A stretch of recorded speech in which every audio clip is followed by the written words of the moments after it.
साथियों, मैं हूं दिलीप चौधरी और आप सभी का मेरे साथ फिर से स्वागत है। और भारत के महत्वपूर्ण स्थान एवं स्मारकों की सीरीज में हम अगला लेक्चर लेकर आए हैं, जिसमें आज हम जानेंगे गुवाहाटी असम के बारे में। गुवाहाटी आप सबने सुना होगा, असम में है और इसे पूर्वोत्तर भारत की सांस्कृतिक राजधानी कहा जाता है। क्या कहा जाता है? पूर्वोत्तर भारत, यानी ईस्टर्न जो इंडिया है उसकी सांस्कृतिक राजधानी है। और इसे पूर्वोत्तर भारत का द्वार भी कहते हैं। यह ब्रह्मपुत्र नदी के तट पर है और गुवाहाटी में कामाख्या देवी का मंदिर है। कामाख्या देवी का मंदिर एक शक्तिपीठ है। शक्तिपीठ, यहाँ पर शक्ति जो थी, शक्ति यानी पार्वती जी, उनका कामुक अंग गिरा था और उस स्थान पर इन्होंने कामाख्या मंदिर जो है वर्तमान में स्थित है। यह अंबुबाची मेला के लिए भी जाना जाता है। पूछा जाए आपसे अंबुबाची मेला कहाँ लगता है, तो गुवाहाटी असम में लगता है। इसके बाद है दार्जिलिंग। दार्जिलिंग कहाँ पे है? पश्चिम बंगाल। ज़्यादातर लोग दार्जिलिंग को गलत कर देते हैं, तो ये याद रखना है आपको, दार्जिलिंग पश्चिम बंगाल में है और एक उच्च प्रदेश है और ये एक घूमने की जगह भी है। यहाँ पर टॉय ट्रेन या बच्चा गाड़ी चलती है, जिसे यूनेस्को ने 1999 में शामिल किया। ये टॉय ट्रेन या बच्चा गाड़ी क्या है? मीटर गेज की ट्रेन है। सॉरी, आपके कौन सा होता है वो, नैरो गेज। नैरो गेज जो होती है वो वाली ट्रेन है, इसे बच्चा गाड़ी कहते हैं। यह भारत के सबसे ऊंचे रेलवे स्टेशनों पर घूमकर जाती है। ये जब लगभग 2258 मीटर ऊंचा है और यह ट्रेन भाप के इंजन से चलती है। इसके बाद जोगेश्वर या कनेरी की गुफाएं हैं जो मुंबई में हैं और ये संजय गांधी राष्ट्रीय उद्यान के अंतर्गत आती हैं और इनकी संख्या 109 है। शैव और बौद्ध दो धर्मों से ये संबंधित हैं। शैव यानी शिव जी और बौद्ध यानी महात्मा बुद्ध के उपदेशों की पालना करते हुए। तो जोगेश्वर या कनेरी की गुफाएं कहाँ पर हैं? मुंबई में। कुछ गुफाएं हम पहले भी पढ़ चुके हैं, एक अजंता,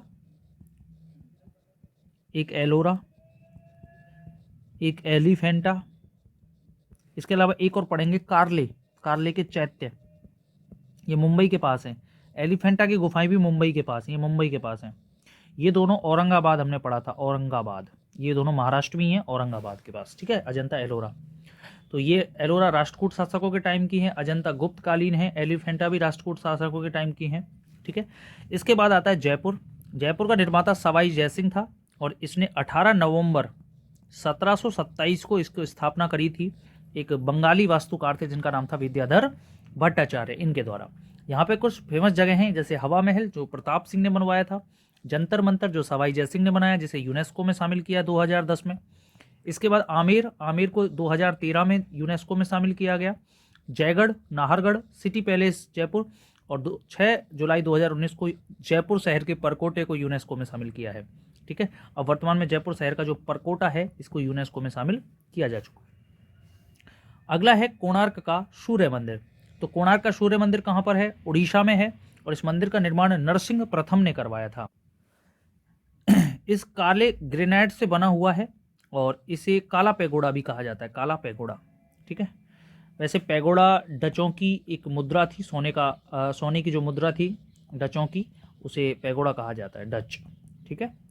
तो इसे काला पैगोडा कहते हैं यह मंदिर। और हमारे भारत में पैगोडा जो है वो रथ को कहा गया है, जैसे सप्त पैगोडा मंदिर है जहाँ पे 7 रथों के 7 रथ हैं। ठीक है। और वो मंदिर जो हम पढ़ेंगे अभी, यह मंदिर सूर्य भगवान का रथ माना जाता है, इसीलिए इसको क्या कहते हैं? पैगोडा। काले संगमरमर से बना है इसलिए काला पैगोडा। ठीक है। सूर्य भगवान का रथ है। ब्रिटिशों ने इसके शिखर को नष्ट कर दिया था। इसे 1984 में यूनेस्को ने विश्व विरासत सूची में शामिल किया। और देखो यहाँ एक लाइन आई है कि ब्रिटिशों ने इसके शिखर को नष्ट कर दिया। उसका कारण था कि ये जो मंदिर है इस पर एक तो चिड़िया नहीं बैठ सकती, क्योंकि इसका जो शिखर है उसमें कोई ऐसा अनुमान है कि इन लोगों ने माना कि भाई कोई इसमें चुंबक है। तो दूसरा इसका कारण था कि ये जहाज जो होते थे उनके कंपास को भ्रमित कर देता था और वो जहाज जो थे वो तट से टकरा जाते थे, क्योंकि उसमें क्या कंपास से पता नहीं लग पाता था कि जहाज को लेके किधर जाना है, वो जहाज दिशा भ्रम हो जाता था। ठीक है। इस वजह से वो जहाज टकरा जाता था, इसलिए ब्रिटिशों ने इसके शिखर को तोड़ा, लेकिन फिर भी कोई फर्क नहीं पड़ा। और एक इसकी विशेषता है कोणार्क के सूर्य मंदिर की कि इसमें जो रथ के जो पहिए हैं, 24 पहिए, वो बिल्कुल एग्जैक्ट टाइम बताते हैं प्रति सेकंड। ठीक है। यानी आप कभी भी वहां पे टाइमिंग देखोगे तो वो एग्जैक्ट टाइमिंग बताएगा।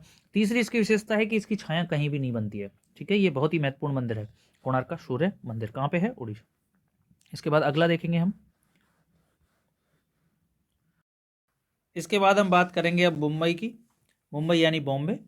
यह भारत की व्यापारिक राजधानी है और 7 द्वीपों पर बसा हुआ ये एक शहर है। इसे भारतीय मनोरंजन की नगरी यानी कि बॉलीवुड तथा भारत का हॉलीवुड कहा जाता है। यहाँ भारत का राष्ट्रीय स्टॉक एक्सचेंज तथा रिजर्व बैंक है। यहाँ गेटवे ऑफ इंडिया भी है, जो 1911 में जॉर्ज पंचम और मेरी के स्वागत में बनवाया गया। देखिए हुआ क्या था कि 1911 में दिल्ली दरबार आयोजित हुआ था, और उस दिल्ली दरबार के आयोजन के समय जॉर्ज पंचम के लिए ये दिल्ली दरबार आयोजित हुआ था, और उस समय उनकी पत्नी मेरी भी यहाँ पे आई थी, तो इसलिए उनके स्वागत में गेटवे ऑफ इंडिया का निर्माण मुंबई में करवाया गया था। इसके बाद हम नेक्स्ट पढ़ रहे हैं नागार्जुन कोंडा या विजयपुरी, जो कि गुंटूर जिला आंध्र प्रदेश में है। नागार्जुन के नाम से ये जगह है, और नागार्जुन का नाम आपने सुना होगा, इसे भारत का आइंस्टाइन कहते हैं। वैसे आइंस्टाइन बाद में हुआ था, लेकिन ये टाइटल इसको मिला हुआ है आइंस्टाइन का। ये एक प्रसिद्ध दार्शनिक था और बौद्ध भिक्षुक था, और ये कनिष्क के समकालीन था। कनिष्क के समय जो चौथी बौद्ध संगीति हुई थी, उसमें नागार्जुन ने ही बुद्ध धर्म को 2 भागों में बांटा था, और इसने महायान शाखा को जन्म दिया था। जो बौद्ध धर्म में जो महायान शाखा होती है, उस महायान शाखा का जो जन्मदाता था वो आपके कौन था? नागार्जुन। महायान महायान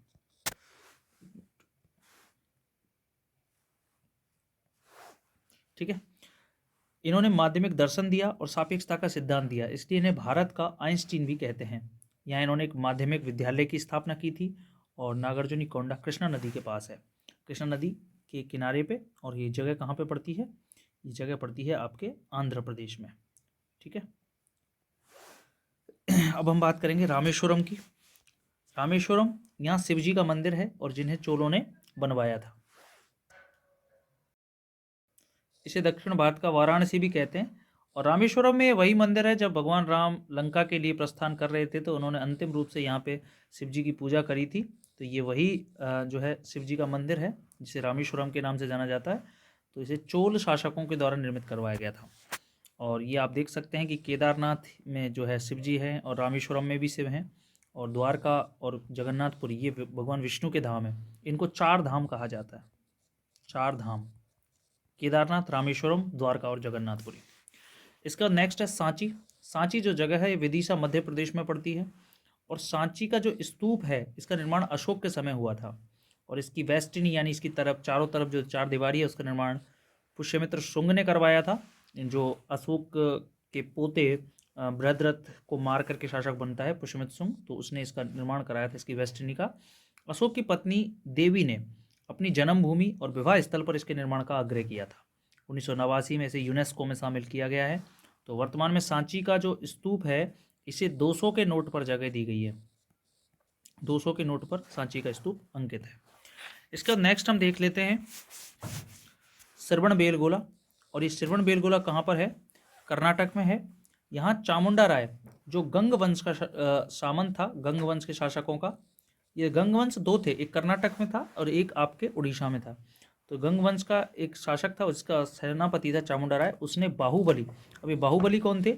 ये ऋषभ देव जी के पुत्र थे। ऋषभ देव जी यानी आदिनाथ जी के पुत्र।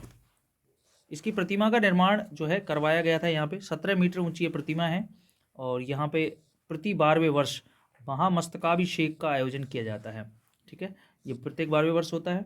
प्रसिद्ध मौर्य शासक चंद्रगुप्त मौर्य राजपाट छोड़कर श्रवण बेलगोला में ही तपस्या के लिए आए थे, और यहीं पर एक पहाड़ी है, चंद्र पहाड़ी या चंद्रगिरी की पहाड़ी, उसी पर इन्होंने संलेखना विधि से अपने प्राण त्याग दिए थे, चंद्रगुप्त मौर्य शासक ने।